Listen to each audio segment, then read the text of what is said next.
Hey everyone, this is More Than Just Trucks, a podcast for gearheads, truckers, and anyone who wants to learn more about the trucking industry. This podcast is sponsored by Truck Country and Stoops-Freightliner. Come along with me as we dive deeper into what makes this $700 billion industry an essential part of all our lives. Here, we will interview industry leaders, educators, and more as we aim to inform the population on all things trucking. Hello and welcome to More Than Just Trucks podcast. I'm Ray Clark, your host, with a couple great guys with me today. Jay, one of the returning people that's him and I have gone back many of years. Bob, fairly new with us and with myself, but starting a very good relationship. And so I'll let you guys introduce yourself and tell the audience here where you're from. Bob, why don't we start with you? Thank you, Ray. Appreciate that. Nice introduction. My name is Bob Cornwell. I work for ASE. My responsibilities there are the truck series of tests. I've been with ASE, about 17 years now. History with me is I've been a truck guy pretty much my whole life. For about 45 years, I've been in the industry. So enjoy all the stuff I get to do, enjoy getting to converse with folks such as yourselves in the industry. So thank you for having me. You're welcome. Thanks for being on the show. You want me next? Oh, sure. Let's go. Mr. Pro. All right. Jay Goninen, co-founder at WrenchWay. For those of you not familiar with WrenchWay, do a lot of work with schools and really kind of a lot to support the industry in terms of getting data back to shops to be able to make educated decisions on their staffing needs and really kind of really focused on technicians. I think it has been from the start, but over the years has kind of shifted from more of a recruiting focus to schools and industry focused, along with the data piece. We have a great partnership with ASE, so it's really great to be on here with Bob. Yes, thanks, Jay. Yeah, for those of you, if you followed me from kind of the start, know that I'm not a big podcaster. I don't do a lot of frequent shows. Jay's been on, several times. We've even done some in-person recordings and stuff, and it's been great. Starting with Jay, and like I said, and moving from the very initial Find a Wrench to WrenchWay, and he has really just jumped into the schools and really initiating really the employer side of things with schools and how do we get more involved, and then most recently with ASE now. So if you guys have not heard, we, Truck Country, Technical, and Stoops Training Academy are ASE accredited for our schooling. So it's kind of cool. We've had more of a push to get ASE in the spotlight. And that is what today's show is all about. With these two guys, I feel like there's a lot of unknown, and then there's a lot of myths out there with ASE, especially on the truck side, Bob. This year we've gotten involved and helped you out with the testing and remaking the tests and rewording of it. I think that's a biggest thing. I know we can talk a little more about the technician A, technician B said things and moving away from that, but it's, right off the bat, the first thing that I think of is everybody thinks that ASE is just a piece of paper and, it's just, they're a good test taker. So much wrong with that in my eyes, because I'm not a good test taker, and I was a master automotive technician, ASE certified. And when you look at that, it's like I relate it to our top tech whole event, from the written exam to the hands-on exam. And when you come into the written exam, just like the ASE exams, you have to know what you're reading and what you're answering. Like, this isn't just he's a good test taker, he read it and no, you need to know, you have to have some knowledge here. So, some of that really, it's just that whole theory of, they're just good test takers. And as managers look at it, and like I said, why is it, do you think, Bob, and Jay, chime in, like, the automotive side is like really heavy on ASE and promoting ASE. Is it because they started with the automotive side? What do you think? It's a great question. There is more history, of course, with the automotive side and ASE. Um, the truck side, it's interesting.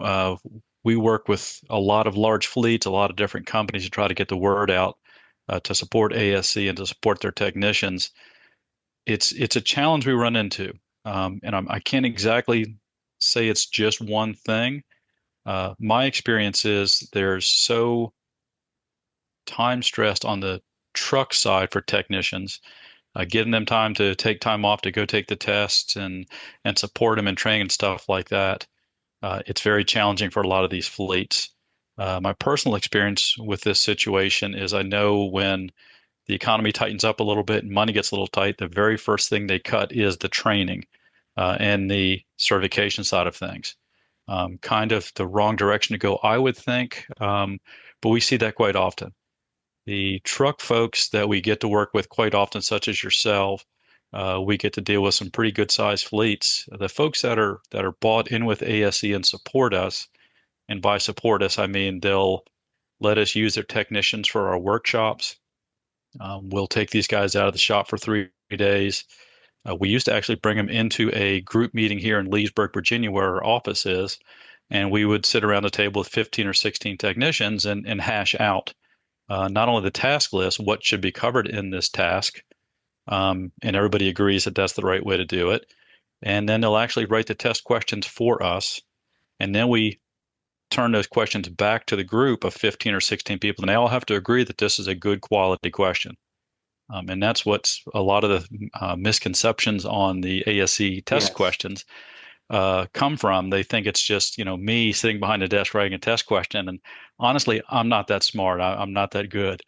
So I bring folks in that are that smart. Well, you have to be if you're sitting in that seat. And these Bob's folks being humble. I was like, Bob's being pretty humble here. Yeah, he's a pretty smart guy. Well, the guys we bring in, I learned something. I learned more from the folks that join our webinar, or excuse me, that join our workshops than I will ever have myself. So as a fun side note, we always go around and just take an average of the years of service by the folks in our workshops. And most of them workshop with 15 people. We'll end up with 350 or 400 years of experience. So that's invaluable to us. Yeah. So let's elaborate a little bit on that, because so you've already attested that you have fleet technicians kind of going through a process, writing the exams. I know who's on your workshop, but let the audience know, because I don't think they understand that it's not just you, and it's just not a few of handful of guys like whoever. It's literally certified instructors from every OEM, if I'm not mistaken, correct? Correct. We invite all the OEMs. A lot of times they can't all make it, but we've, of course, had Cummins. We've had, back in the day, Caterpillar. If we're doing diesel engines, we'll invite Ford, whoever wants to come and be part of this. And then we also find some lead technicians in large fleets, whether it be FedEx, UPS, whoever. We try to reach out to some instructors to get them involved as well. And then we try to fill it in the other seats with hands-on working technicians. So folks that are still in the shop, still doing the work on a daily basis, that understand, the struggles that our technicians go through. And it's interesting to see the OEMs who will sit in there with us, and they'll write a great question in their mind, and the technicians will sit there and say, well, it doesn't work like that. Yeah. And they're going, yes, it does. And they're going, no, it really doesn't. And the technicians will get up and draw on the whiteboard and say, this is how it happens. This is this. And they'll lay it all out. And the back and forth is, for me, is priceless. We'll have some trainers and some folks who walk away going, son of a gun, he's right. I didn't know it did that. So the camaraderie and the sharing of information back and forth is fantastic. Something we tell primarily our technicians, by trade, we're not exactly chatty Cathys. We don't network well. We don't share with each other as well as we maybe should. So we tell our guys when they leave the workshop, network with these guys, stay in contact with our contacts from Cummins and Navistar and Freightliner, And if you have a question, reach out. Most of the folks that are involved with us at the workshop are very willing to help other people, especially down to the technicians in the field. And because the technicians give them good quality data back, Right. they're excited to have that back and forth. Good. Jay, what's your take? I mean, you're literally East Coast to West Coast throughout the year, now involved with ASE, both with the auto side and the diesel side. What do you see? Where's the lapse in diesel? Why is it not so prominent as much as the auto? Well, I think for me, this is always an interesting conversation. It's always a hot topic. I think there are elements to where maybe leadership at times won't embrace it because it might include another obstacle for them to go through to get new technicians in the door, right? And I think where I push back on that is when I have conversations with technicians, or if we do something like our annual Voice of Technician survey, where we hear back constantly about technicians not feeling valued or not feeling respected, or maybe the outside perception of technicians is not what they would want it to be, I push back on them in saying that, why would you fight this certification then? This is a way to distinguish yourself. It is an honor. I think it does maybe make people look at you differently. And at the end of the day, I think it's very odd that we have more, you need to have more credentials to be a cosmetologist than you do to work on these very heavy machines, right? And so, like, as I look at this as a whole, and if you go back to the origin story of ASE in the first place, right, which was you had manufacturers coming together because they saw how the government ran things and they said, wait a minute, we don't want you licensing our people. We want to take care of this ourselves. Yep. I think there's still that element that's out there of like, you know what, if the government were to get involved with something like this, it's going to be painful. It's not going to be fun. And you'll have a lot of people that have no idea what's going on with our industry trying to dictate what a credential is. So to me, I think this is such a great path to that respect level that so many people are looking for. Can the tests be challenging? Absolutely. And they should be, because if everybody goes in and passes them, it's pretty pointless to have a test in the first place. So they are challenging. You do have to prepare in most cases. I know some techs are just naturally like can go in and pass it, but for the most part, you may have to do a little preparation for it. You may have to do a little work for it. And if you're not willing to do that, I honestly don't want to hear about the lack of respect that you're getting, right? Like you need to put some time into really garnering that respect. Well, something you just said something about, guys can log in or go and sit down and take the test and do well. Thinking out loud on that, Jay and Bob, what I think we could be seeing, but we're seeing but less of, is the new generation that is fairly book smart, right? And I'm honestly going to throw my son out there because smart. Shout out Diesel. Yep, shout out Diesel. But doesn't apply himself, but got into the industry, has a good memory, very, very smart, can put things together, but willing to get his hands dirty, bust the knuckle type scenario, right? So are we seeing more of those guys that just don't want to go to college?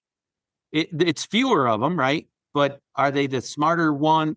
Again, I don't want to stereotype. Ray, let me jump in there because I think it's always been that case, right? Like if you look, I look back to like old school mechanics way back in the day, and you would have somebody that could fix something that nobody else could. And I mean, when you're going back a long ways, maybe that person couldn't read, right? Like they were just really gifted at that one thing.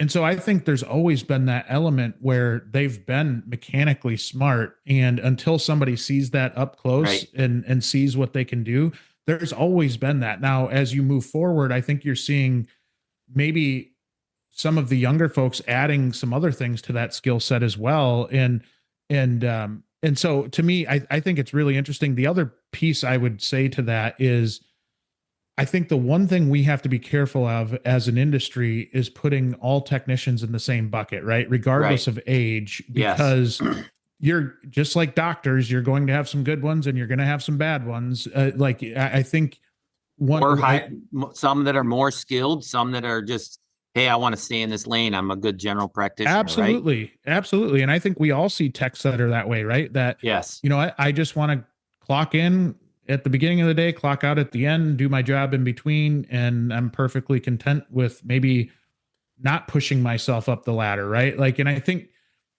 there's opportunities for everybody in this industry, and being able to really understand what lane you want to be in as a tech. If you want to be that high achieving tech, I do think ASE is a big piece of that. Well, to that, right?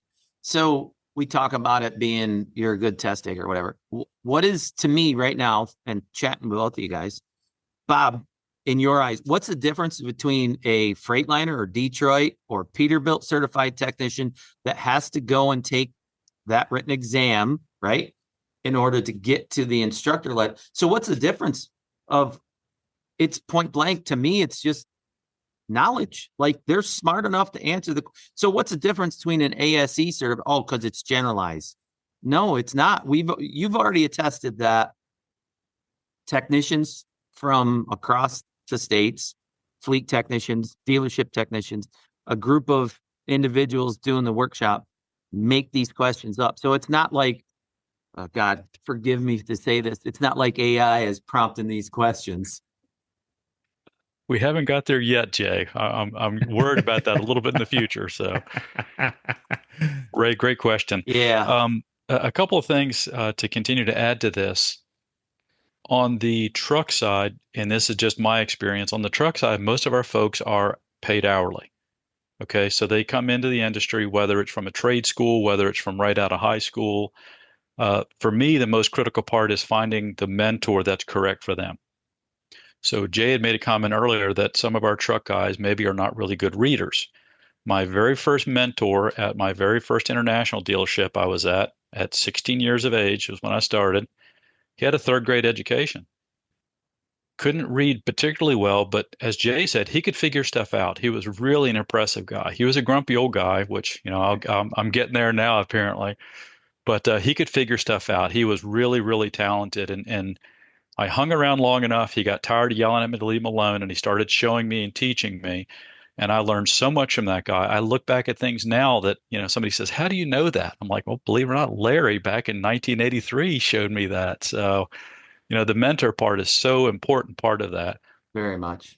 As truck people, we like to share. We like to help each other. We like to, kind of build our next replacement, our next understudy, our next technician.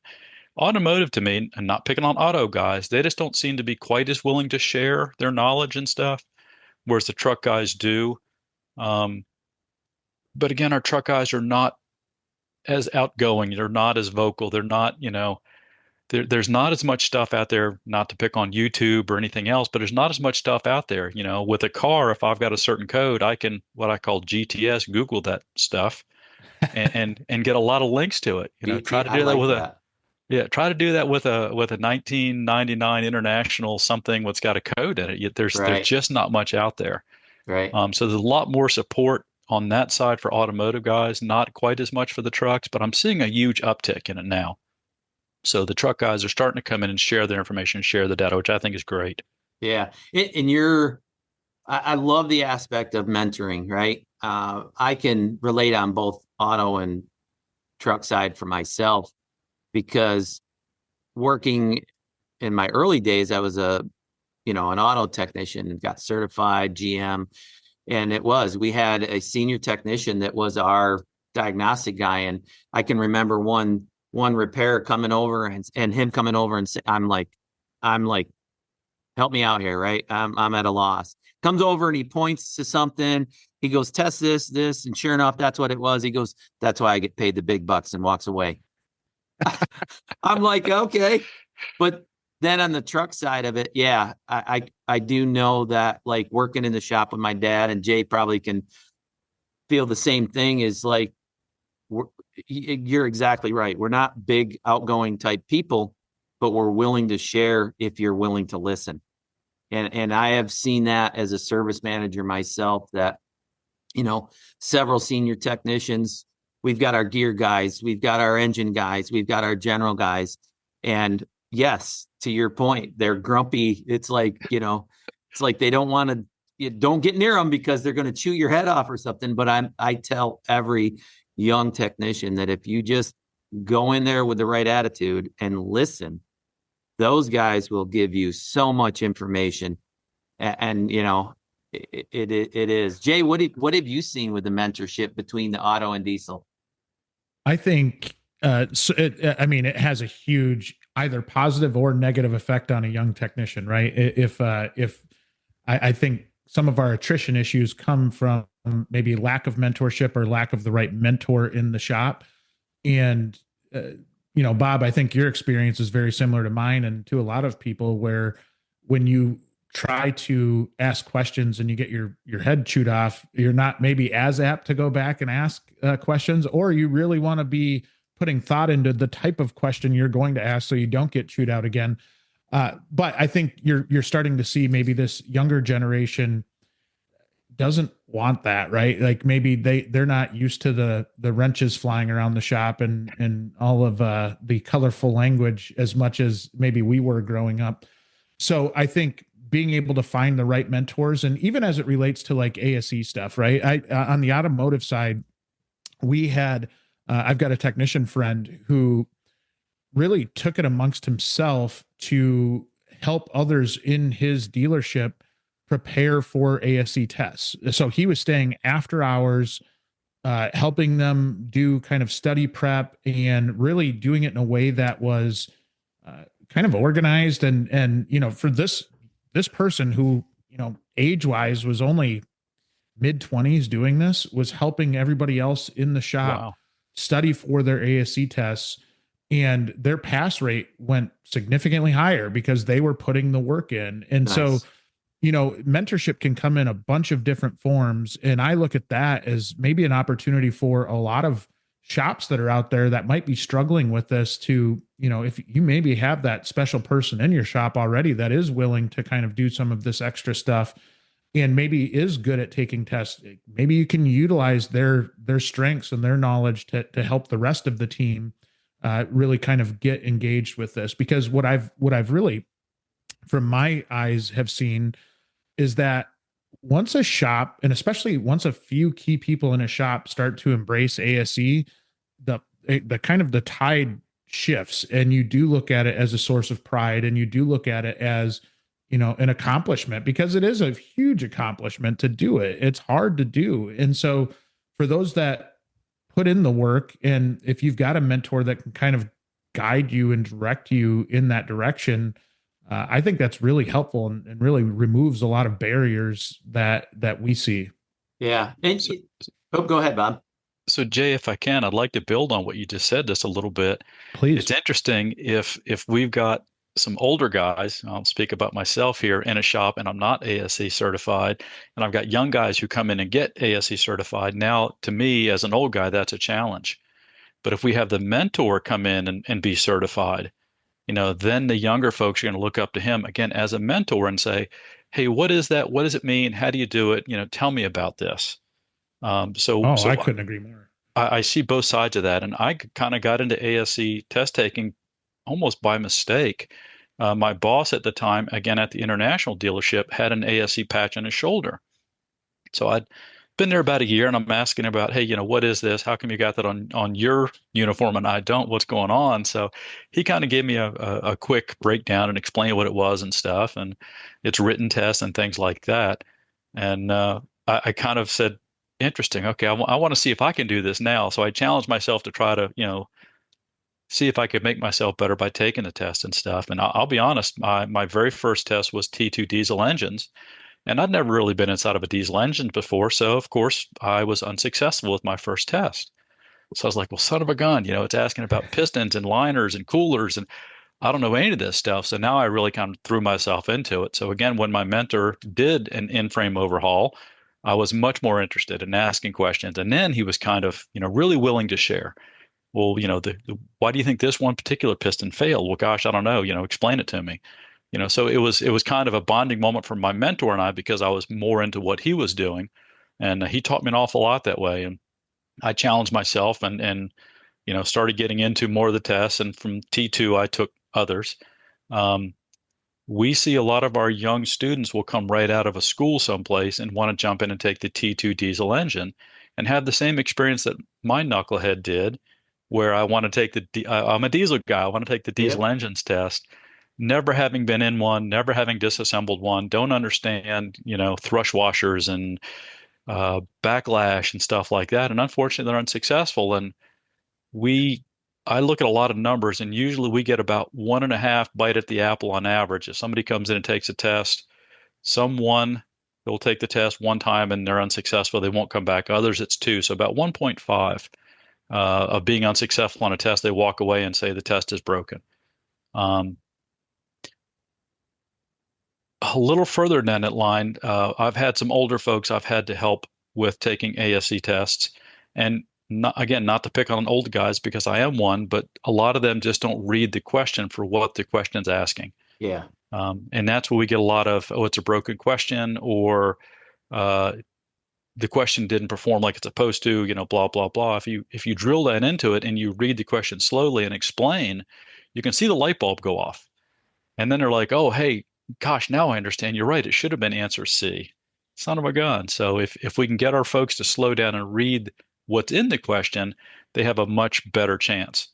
As technicians, and again, I'm one myself. Sorry, Ray. No, you're good. We want to jump right in, get it done, and move on to the next thing. It's all about efficiency. So we read through the question way too quick. We throw an answer down and we run to the end of the test. That's true. Then we're just not successful. And that's the technician mentality. I'm sorry, mechanic. I'm a mechanic. I'm old. I've been doing this for a long time, so I'm still a mechanic. Technician. And that's what we do. We jump to the end. We try to get it done. Let's move on. We have to be efficient. Let's close that chapter. Let's move to the next. And we just don't take the time to really slow down and be honest with ourselves. And yes, I understand this. I don't understand that. I've got to study more. ASEs are just like any exam. It's a self-assessment. Like, how much knowledge do you really know? So it's not just these are, okay, so big deal, you're ASE certified. Okay, so big deal, I'm Freightliner Detroit certified. That means something. Like, right. I can read a question and I can answer it correctly. It means I have that knowledge. Now, right. It doesn't mean I'm an expert technician. I have to gain that expertise with experience and time.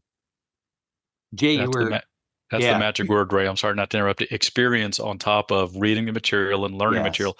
Putting hands on is crucial for our technicians. Absolutely. Yeah. Sorry, Jay, go ahead, sir. No, I think what Bob had said there was so important to understand, which is that failure isn't final, right? If you go in and say you bomb a test right off the bat, don't take that as discouragement. I think that helps you understand, even if you're, when you're going to the facility to take the test, like that can be a new experience and can drive maybe a little anxiety. And the actual test itself, if we're not taking tests every day, it's a different environment altogether. I think the more you can take Bob's mindset right there and say, hey, you know what? I wasn't successful the first time. I'm going to go back and tackle this again, but I'm going to come back more prepared and I'll know what it's like this time around. And even if you go back again and you fail, like I think it's worth kind of that pursuit of this certification. And the more you have a positive mindset around it, one, I think that speaks volumes about who you are as a tech in the first place, right? If you're able to kind of bounce back from maybe some form of negative, and it's tough, right? Because I think we've all been in a shop and everybody knows what you're doing, right? You're stepping out, and I always joke that if I had left the shop for like an hour to go to a doctor's appointment, I'd come back and everybody else in the shop would be like, hey, part-timer. You're like, I left for an hour. But so like all that to just say, like, there is some pressure on you when you go into this, and that's not necessarily a bad thing. I think it's good to push yourself out of your comfort zone. It's good, even if you fail, to be able to maybe realign yourself to how to prepare, right? How do I prepare for this test? And I think I took one when I was like 19, or was I 19? I was 18, and I wasn't prepared for it at all. Like I went in because the teacher's like, just go take it so you understand what it's like. And so I did it, bombed terribly. And it was just like one of those things where I think it gives you an idea of what it is, because it is different. It is hard. And I think if you can take the right mindset like Bob did, and maybe go and look at that overhaul and try to maybe pay a little bit more attention, it's going to force you to learn some new stuff. And that's not a bad thing. And I knew when I took my ASEs, I got nerved up because I knew, I guess I'll call it the difficulty for me, because I'm not a test taker. And to your point, read the question slowly, thoroughly, and then, if you've got the knowledge, go through it. So Ray, I'll ask you and Jay, because you guys have both been in the industry for a while. Do you remember your jobs you've done that were perfect, better, or do you remember the ones that kicked your butt? Oh, the ones Kicked that your kicked butt my by far. yeah. So you learned a lesson. You weren't successful. You got your butt kicked, and you went back and you studied and studied, and you finally figured it out, and it was this great aha moment. So, when you're unsuccessful with something, for me anyway, that just drives me crazy, Jay, Yeah. like you said. And I want to figure it out. Gosh darn it, how come I didn't figure that out sooner? How did I miss that? I should have known that. So kind of the same thing with the testing and stuff too. If you're Good point. unsuccessful, Yep. especially a particular question, and we'll occasionally get comments and emails from folks. I saw this question on the T2 test, and what the heck was that? That's a BS question. There's no such thing. I'm like, well, yeah, here's some data, here's some information. And if folks reach out to us, we do our very best to send them whatever material we can. Good. Nice. We won't explain to them, who wrote the question or, stuff like that. But we'll share with them if it's something from Navistar, Freightliner, or Cummins, and we've got the documentation. We'll share that with the folks and say, hey, here's what we have. This is what's in their training manual. This is what we've seen, and this is kind of how we ended up here. And some of those folks who call and raise the most heck with me about how terrible the test is, we'll actually bring them in and have them be a subject matter expert for us. Oh, We've won some folks over who my first meeting with them was brutal. They called me things that, I shouldn't repeat. And, this is terrible. This is a terrible test. What is this? And so after a few times of that, we brought them in and said, okay, if they're so bad, help us make them better. And then afterwards, they're like, holy heck, I had no idea that much went into this. Okay, you're correct. This is a learning opportunity. This is this. It's called being humble in the end. Yes, sir. Exactly right. Yeah. Man. So, okay, so I get certified. Is that for life? I get to go on? I mean, one and done? Great question. Our certification test, majority of them last for 5 years. Once you pass and again, I'll use T2 as an example. You pass your T2, you're certified for 5 years. At about 4 years and 4.5 years or so, we'll send you an email and say, hey, if you want to recertify, here's the documentation, here's the stuff. The T2 test is a 55 question test. Our recertification tests, for the most part, are exactly 50% of what the full length test is. So your T2 test is going to be 28 questions. When I build the tests, I try to make the research a little more challenging. You've got 5 more years of experience working on diesel engines. So the test should be a little more challenging for you. Yeah. I'll be honest, our pass rate for the recertification tests are considerably higher than the first time test takers. And we equate that to 5 more years of experience. Again, the training is great. Like Jay said, the training is great, but until you get the experience to put your hands on it, a lot of times it doesn't sink in our head. It doesn't really stay in the gray material. So 5 more years of experience makes a huge, huge difference. Yeah. Yep. Yep. And that's pretty much all of our tests. Full length are set by this group of subject matter experts. What covered on the test, the number of questions on the test, how difficult the test is. This is all set by outside groups of subject matter experts, not by us at ASE. Everything we do at ASE is industry driven. Everything. Yeah. So that's one of the biggest myths. I think they don't realize that it's in. I think they do, but they overlook it in a sense. The myth is like, it's again. I want to use the terminology. It's a generalized question. Well, it's a very very smart, generalized question that you have to have. Again, I just can't, I can't express that enough. You have to be knowledgeable. You can't just guess A, B. Oh, yep, that's a C question. Yep, that's a C question. It's like you just don't go in there and start guessing at stuff. I mean, if you, again, to our point, right? If you're going to pass these exams, they're no different than having that knowledge. And I love the fact that you spoke about the 5 years experience and bumping up the technical difficulty side of things with the recertify.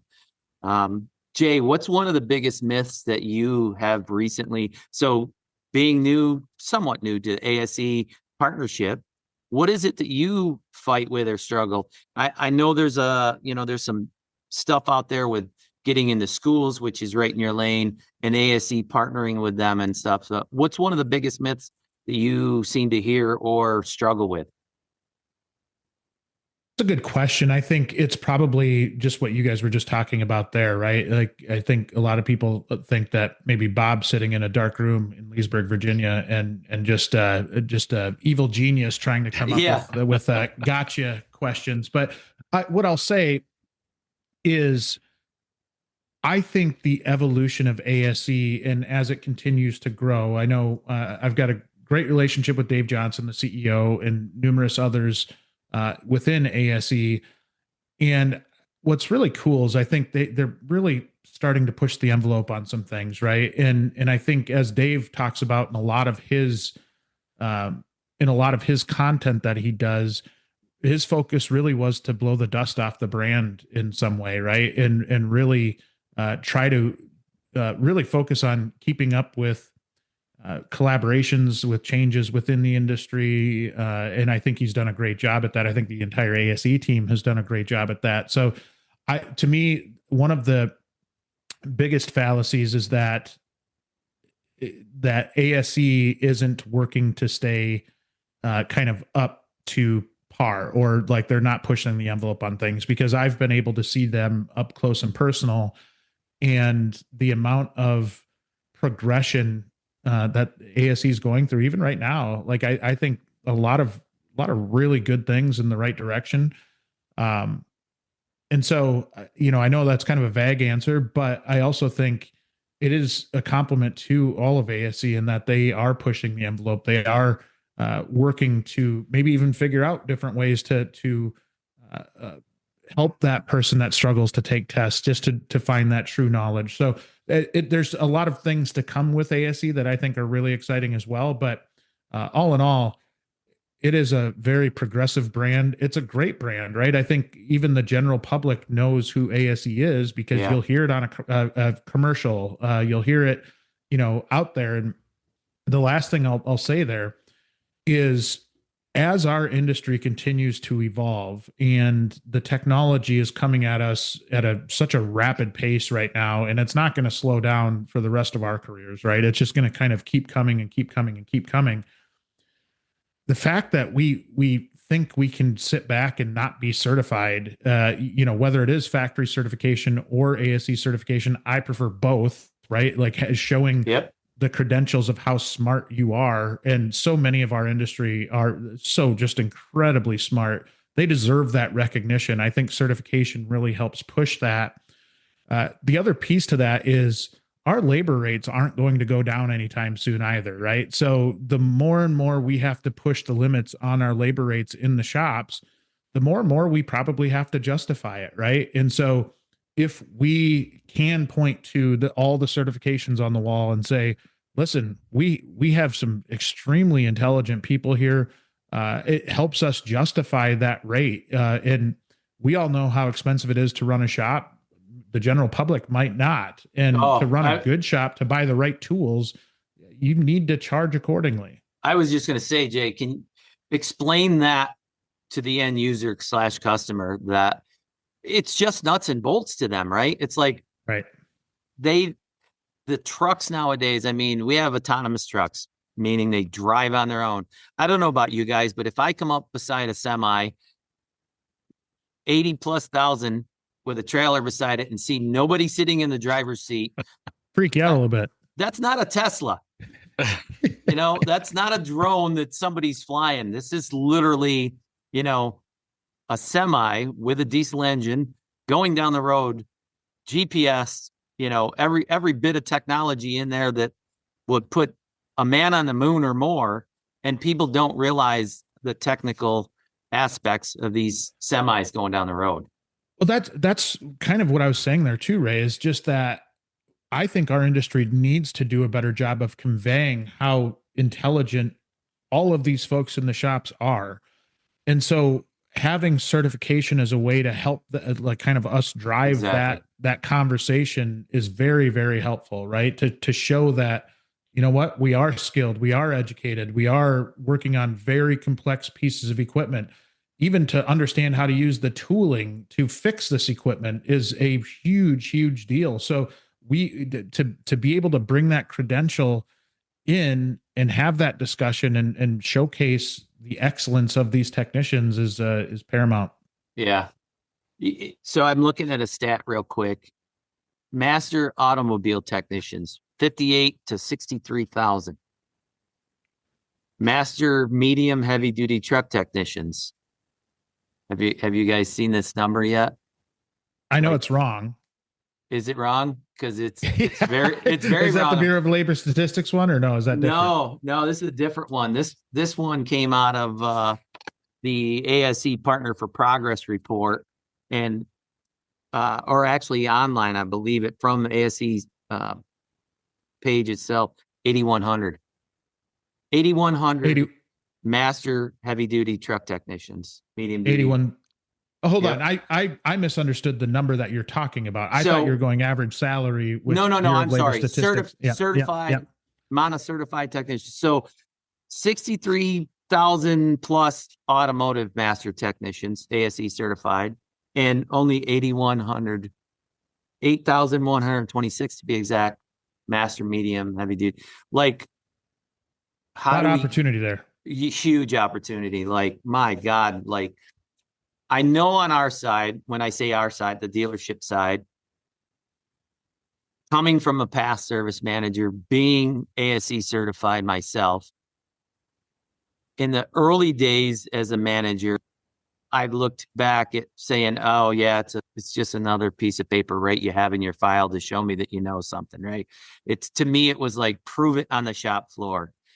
How do we get that into the diesel, out of the diesel? How do we get this back into the diesel world? Besides, that's a great question. Besides us promoting it, right? Like, right.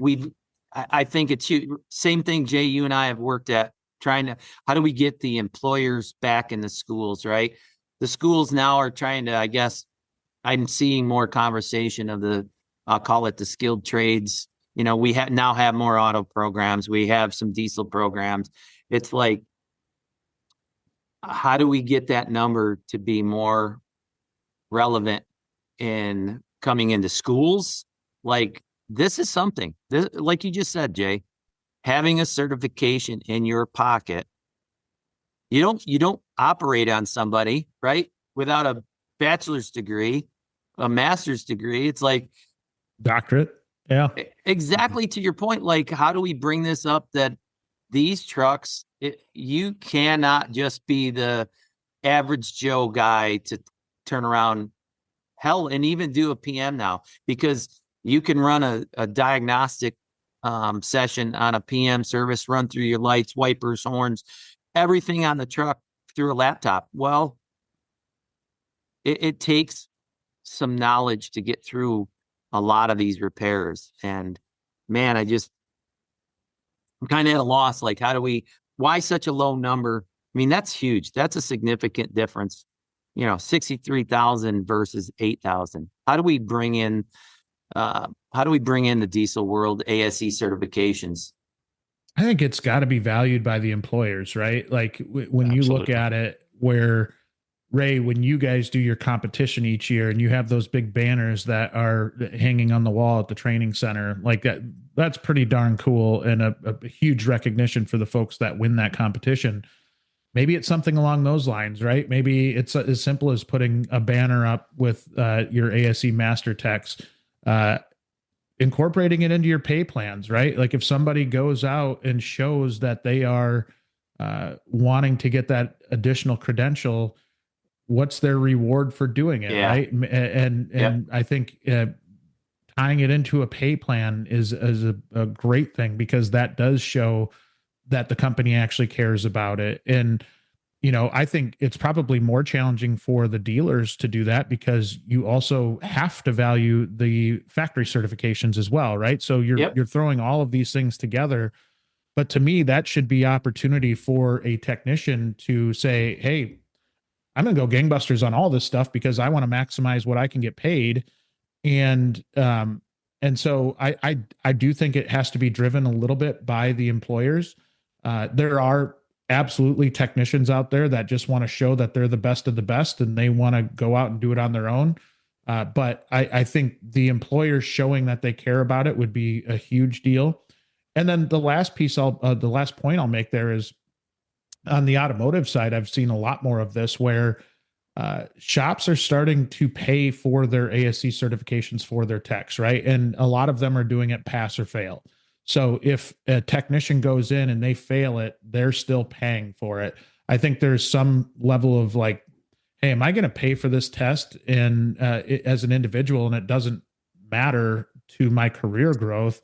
Well, why would I do it? Well, right. So like, if you can take away maybe that piece, and for a dealership, there shouldn't be any excuse why you shouldn't pay for those, right? Like it's a pretty minimal cost for a dealership to kind of upskill their staff. And so I just think those are a few opportunities that I see.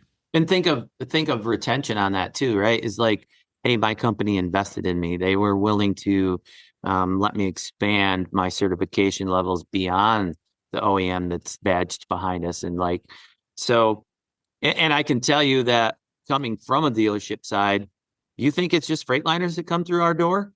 Right. No, right? We've got internationals, Peterbilt's, Kenworth's, anything. So if I've got that ASE certified technician, and he's a master diesel tech, ASE certified, that means he's above, and to me, again, this is my belief, he's above and beyond any certification that I put him through as our OEM branded. Like, he should know a lot more of this stuff too.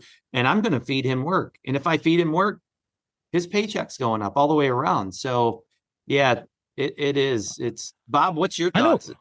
Sorry, just one point to add there.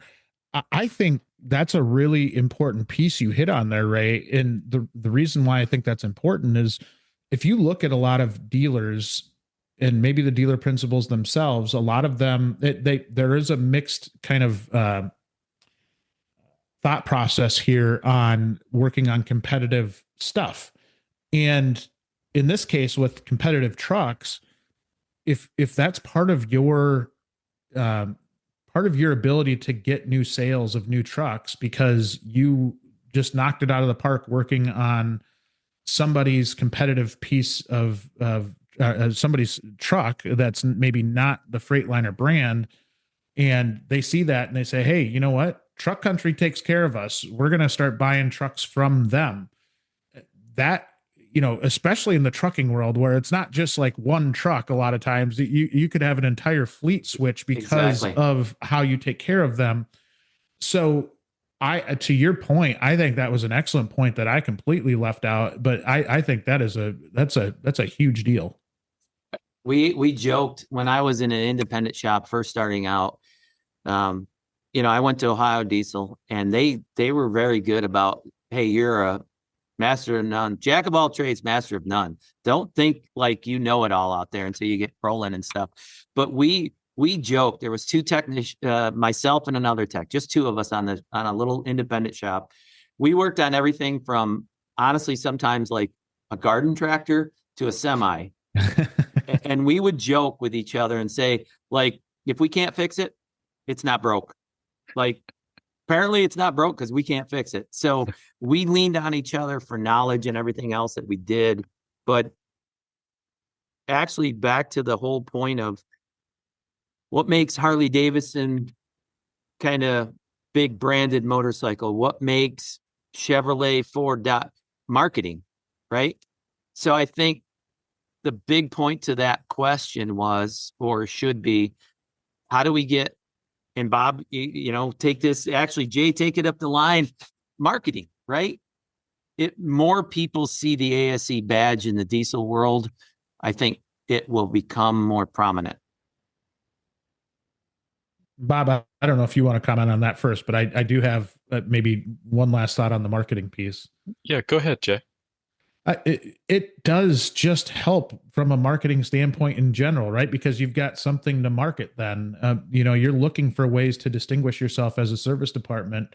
And, one common theme that I think we see in the service world as a whole is, oh, I hired my own tech, or I've got a buddy that can fix this. I got, and the more and more complicated this stuff gets, the less and less likely that that person's going to be able to do an adequate repair. So I think it's another way to put a feather in your cap as a shop of any type that distinguishes you from that backyard mechanic, right? Like somebody that is highly skilled, highly qualified to do this repair.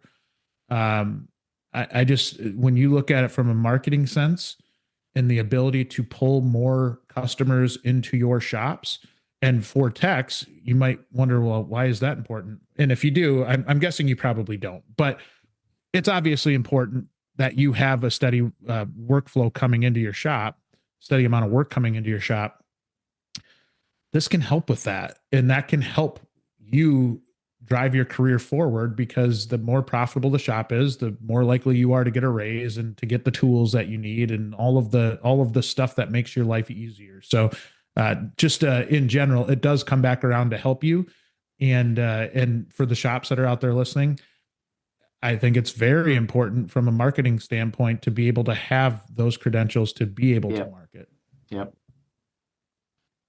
You guys are selling it for me. This is great. I don't have to really say much. You guys doing a great job selling ASE. There's value to it. And I just, again, I don't think it's as publicized, as announced, or in the media. But you guys both talked about this. Bob, you talked about walking into the shop and seeing the ASE patch on that experienced tech's on their arm, right? Mm-hmm.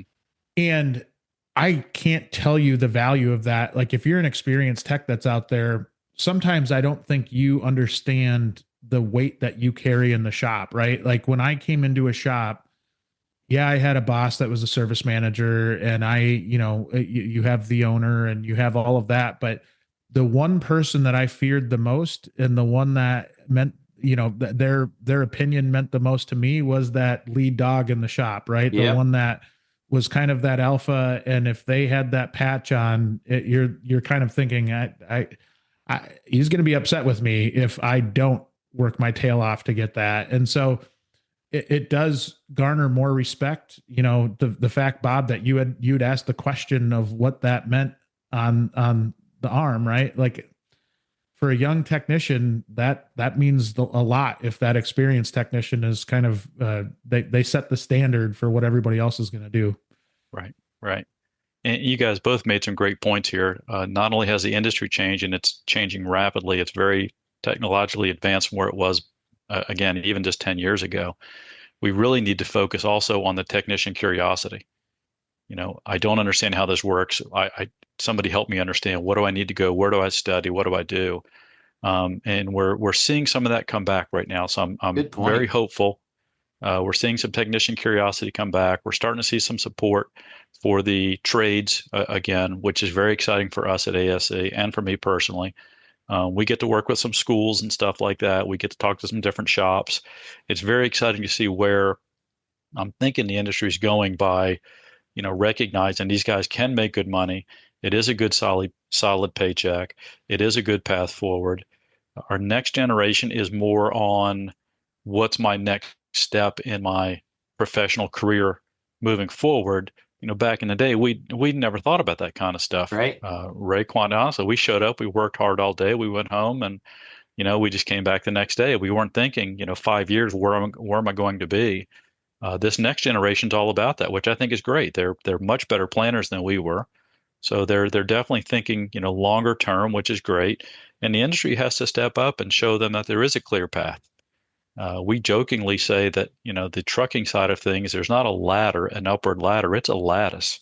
I Yeah. mean, I couldn't imagine, 20 years ago that I'd be able to come to work at ASE and get to do the stuff I get to do. I mean, I've been a working hands-on tech for a long, long time, unfortunately, but the opportunity presented itself, and I was nervous. I was like, oh my gosh, that's something I could never imagine doing, but it's been a great opportunity for me. Just the folks I get to meet and the stuff I get to learn. In every place I go now, I do get to be involved with something called TMC Super Tech. It's Yep. the American Trucking Association, TMC. It's a big competition for technicians. And the contacts I make there and the folks I get to meet and the stuff I get to learn, it's just amazing. But I've got to Incredible. get out of my comfort zone. I've got to network and I've got to ask questions. And that's what we need our truck folks to get in particular. We need them to start asking questions. Hey, what else can I do? What else can I learn? How can I do this? Again, not to pick on us old guys, but we want to go in, do our time, and go home. Yeah. Back when I was younger and hungry, to Jay's point, I would come home and I would bring back in the day books. I'd bring books home. I'd never overhauled a 13-speed transmission in my life.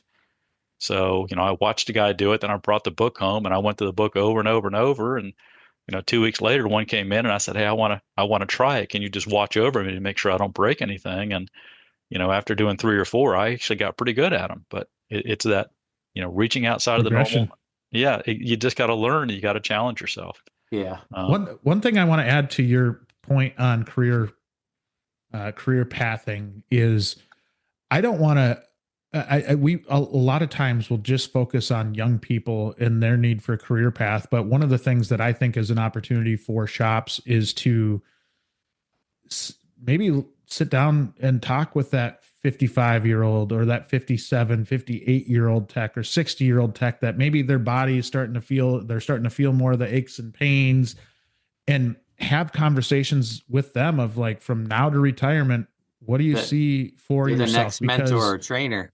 Exactly. And like Exactly. Ray, that's what's so cool about your setup is that you do have opportunities that are outside maybe the day-to-day bay life of maybe going in different directions. And to me, that is so important for our industry moving forward, because those young people are looking at how you treat that really experienced tech. And if it's perceived that you're just going to use them up and spit them out, Yeah. it's not great. Right. Yeah. So like the more we can kind of show that, hey, you know what, you've put 30 years in here, we want to make sure we take care of you. Like that says something to those young people. And I think it's one of those things where we can't ignore. We've got to make sure that we're taking care of our more experienced techs as well. Well, Great Bob, point, Jay. Great Bob, point. you said it right. You never thought you'd be sitting in the seat where you're at now after being a technician. And I think Jay can say the same thing. He never thought from, I will say the same thing. Who'd have thought that, you're wrenching most of your career in life and you move to a service manager's position, then you move to a director of training and development, like over a fairly large company. I mean, any one of us, it's a testament that you don't have to be that guy that's just sunsets, right? I'm just, 57, my body can't take it anymore. I guess it's time for me to retire, and maybe I'll go find a big lawnmower and get a customers and mow lawns or something, right? And it's like, no, There's days where that doesn't sound bad, by the way. Like, That's true. That's true. But yeah, I think we all could do better at, especially in the dealership world, because I know we have that hurdle of attrition coming, retirement, and it's like, okay, so what do I do with those guys, right? Like their body is broke down, and there's no doubt about it. It happens. Not every shop has a lift to lift a semi, so you're up and down on a creeper or you're sliding underneath it. It's like an athlete. You get broke down a little bit, and we hate to see somebody just wander off into the sunset. And how do we utilize that a little better? Make a mentoring program, and I get it. So if I'm a dealership and say, hey, I've got 4 guys that are going to retire next year. Well, out of those 4 guys, maybe 3 of them do want to retire, and just say, I'm done. But maybe there is that one guy that, or gal, that wants to hang on and say, hey, I want to pass on my knowledge. I want to sit back and not bust my knuckles so much, but show the young generation coming in. Jay, you've met my senior instructor, Steve Arlen. So Yeah. Steve wanted to retire himself back as a dealership, and I'm like, sorry, pal, you've got too much We're not letting knowledge. you. No way. And I steered him into training, and my God, he's got 6-7 years of instructor now, and he has finally announced to me that next June he's going to pull the plug all together. No. Yeah. June of 2026. Well, congratulations. Yeah. That's yeah. Well earned. Earned. But he has passed on, to you guys' point, he has passed on so much knowledge, for me, myself, and him. You take us middle-aged guys in our late 50s that stay on top of the technology. Like, I eat that stuff up, just like you, Bob. I'm not a big reader, but like you, I want to know about it. Like, I'll sit in classrooms and listen to the guys, bouncing back between the two training centers in Indianapolis and here. I take those senior trainers. I'll listen to the senior techs that are still coming into classes and stuff and sharing their experiences. Hell, our trainers will tell you the same thing. They pick up pieces from technicians off the shop floor. So, all right. So I'm going to wrap things up here. Jay, Bob, any last things you guys want to speak on behalf of, we'll call it the myths of ASE? I don't know, not sure about the myths, but you had spoken earlier about the ASE test taking experience, having to go to a test center and things like that. We do have a couple of other things that have been out for a little bit. We have new stuff coming. So we have, for the automotive side, a recertification app. If you folks haven't heard about that yet, that's on our website. If you're automotive certified, you can basically get the information on your phone. You get like a certain number of questions on A1 every month, and then A2, whichever one you're certified in, you can just answer them on your phone. Oh, nice. The interesting thing is this is not older technology. This is cutting edge technology. So you're going to get questions very specific to Land Rover or Jaguar or Mercedes or Fords. And you're going to go, hey, I'm not a Ford guy. Why are you asking me this? The idea is to, again, pick the curiosity and say, hey, I didn't know Ford did that. That's kind of cool. You're going to miss more than you're going to get right. But we give you the explanation at the end as to why the correct question is correct. Correct answer is correct.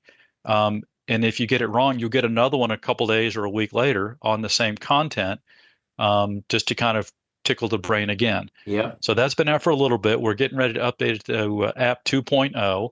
So you'll be able to actually access it on your computer, a tablet, something like that, because some of our wiring diagrams are pretty intensive. They're pretty big. So we had to give you more room. That's kind of new and exciting-ish. It's been around for a little bit. We are running tests right now for something called Pro Proctor. It's active right now, so you can sign up and take the test from home or from a secure location, whether it be at work or at your home office, as long as it's a clean room. There's not people walking back and forth. There's not a bunch of books on the table. There's rules and regs for that. And we're looking to extend that. Right now, that's only for recert tests. We are looking to try a test run on full length tests to see how that goes. So we're kind of trying to come up with other ways to deliver the tests. One of the big complaints we get is I've got to drive so far. There's no test center near me. Yeah. And a lot of the companies want to pay their people to take the test plus their time to take the test. So if something's an hour away and the guy's got 2 hours worth of tests, we've now lost half a day of productivity for this technicians. And let's be honest, we don't have enough technicians as it stands right now anyway. So to take one out of the shop is challenging.